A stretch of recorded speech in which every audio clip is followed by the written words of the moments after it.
If you're going through something tough right now, this message is for you. But before you start asking God why, I want you to think about something. What if the situation you're in right now is actually the answer to a prayer that you made before? See, sometimes we don't realize that we are standing in the middle of what we pray for. It just doesn't look the way we expected it. And that's why it's important to stop for a minute and really think about what you've been asking God for. Because a lot of the times, we are already living in the very situation that we pray for, just from a different angle.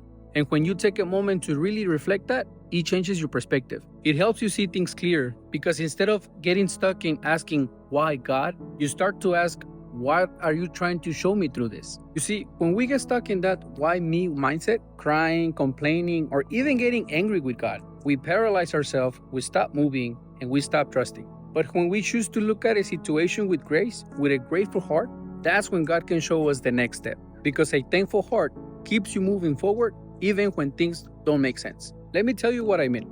A while back, my wife and I were doing our best. She had a job, and my digital marketing agency was finally picking up. And honestly, we felt like we were finally getting back on track. But then, out of nowhere, one of our cars broke down. We went from having 2 cars to just 1, and we were still paying both of them.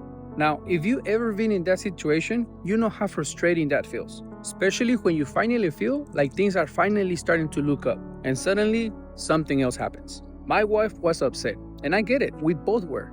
But I remember looking at her and telling her, baby, I think I actually pray for this. And she looked at me like I was crazy. She even said like, wait, did you actually pray for our cars to break down? And I told her, not exactly. But a couple of weeks ago, before this happened, I remember being at church. And that day, I prayed for discipline. I actually asked God that day to help me get more organized, to help me take care of the clients that I already had, so that I could actually give them the results that they deserve. And looking back, I realized that broken car was actually God's way to answer my prayer. Because before that, I was actually saying yes to everything. Every networking event, every invitation, every opportunity. I was driving all over Dallas from Waxahachie to radio interviews, meetings, lunches, nonstop. Heck, I was just trying to grow my business, right? But I didn't even notice that I was stretching myself too thin. So when that car broke down, I saw it as God saying, slow down, I'm teaching you discipline. And honestly, that's when everything shifted. And so we started sharing one car. In the morning, we all left together. We would take my wife to work, then I would take the kids to school, so that I can go back home by 9 a.m. and start working. And that gave me a strict window from 9 a.m. to 2 p.m. to get things done. And because of that, I learned to focus, I learned to prioritize, and I learned to manage my time better. And you know what's crazy? Those 6 months with just one car were one of the most productive and blessed months we've ever had. My business grew, my clients saw better results, and I even had more time to work on my content and my mission. During that season, I went from being stuck at 9,000 followers to passing 15,000 or 20,000 followers and actually monetize my content. But more importantly, I gained something way better than numbers. I gained perspective.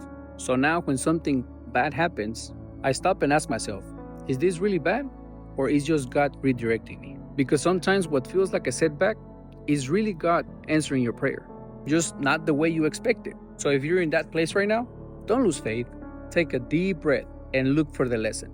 You might just realize that this is the exact moment God is shaping you for what's next.